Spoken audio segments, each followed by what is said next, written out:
transition Internet au débit, la téléphonie mobile, webcam, des nouvelles technologies au service du tourisme. Un salon est consacré à ce que l'on appelle dorénavant l'e-tourisme, un secteur en plein essor. Reportage Jean-Luc Pedrotti. Une agence de voyage ouverte 24 heures sur 24 et 7 jours sur 7, c'est en passe de devenir une réalité. C'est du moins le souhait de Tourisma, le dernier salon qui se tenait au Palais des Festivals.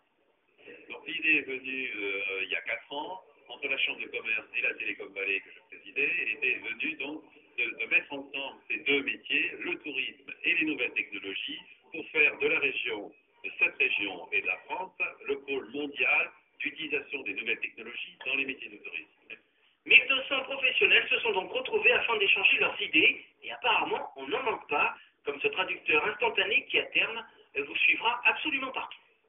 Un voyageur dans une ville inconnue ou dans un pays dont il ne connaît pas l'alphabet peut prendre en photo grâce à un terminal comme ça équipé d'une caméra, ou simplement grâce à un téléphone mobile qui a lui-même éventuellement une caméra intégrée. Il va prendre la photo par exemple, d'une inscription dont il veut avoir la traduction. Il va envoyer cette photo à un serveur éloigné et le serveur va lui renvoyer la traduction. Du chinois au français, du japonais à l'anglais, plus aucune langue ne vous sera étrangère. Ce système pourra également vous aiguiller sur les paysages et monuments rencontrés. Soyez patient, il faudra encore attendre 2 ans. Ces nouvelles technologies ouvrent la porte à de très nombreuses applications, certaines plutôt inattendues comme Triton, un système multimédia amphibie en piscine.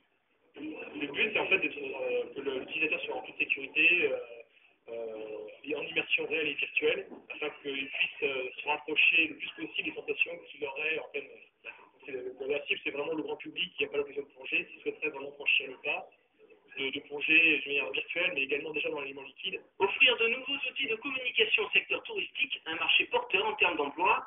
La France est leader dans le domaine du tourisme international et compte bien le rester.